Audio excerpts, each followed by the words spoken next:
ধর্ম উপদেষ্টা ডক্টর খালিদ হোসেন বলেছেন, সমাজে মানবিকতা বোধ জাগ্রত করা প্রয়োজন। তিনি বলেন, দেশের কিছু সরকারি কর্মকর্তা, মন্ত্রী, এমপি ও উপদেষ্টা ব্যক্তিগতভাবে অর্থ লুটপাট করে বিদেশে বাড়ি বানাচ্ছেন, কিন্তু গত 15 মাসে যেসব মন্ত্রণালয়ে দায়িত্ব পালন করেছেন সেখানে তিনি 1 টাকা গ্রহণ করেননি। তিনি আরও বলেন, কোনো দুর্নীতি না করার কারণে তার সেফ এক্সিট এর প্রয়োজন নেই। ডক্টর খালিদ হোসেন এসব মন্তব্য করেন চট্টগ্রাম সার্কিট হাউসে অনুষ্ঠিত সমাজসেবা অধিদপ্তরের অনুষ্ঠানে। এখানে নিজেরা খাই, এখান থেকে চুরি করে বিদেশে বাড়ি বানাই।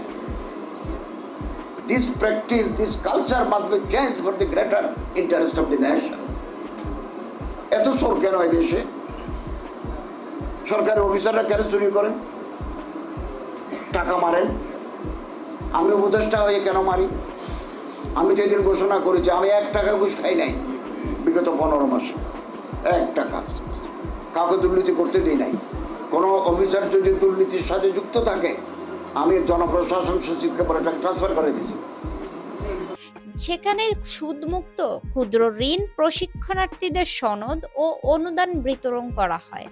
অনুষ্ঠানে জেলা প্রশাসক সাইফুল ইসলাম সভাপতিত্ব করেন। পরে তিনি চট্টগ্রাম জেলার 181টি নিবন্ধিত সংস্থার প্রতিনিধির হাতে 66,60,000 টাকা অনুদান, 41 জন দরিদ্র ব্যক্তির হাতে 4,10,000 টাকা চেক এবং 102 জন ক্ষুদ্র উদ্যোক্তাকে 45 লাখ টাকার সুদমুক্ত ক্ষুদ্র ঋণ বিতরণ করেন।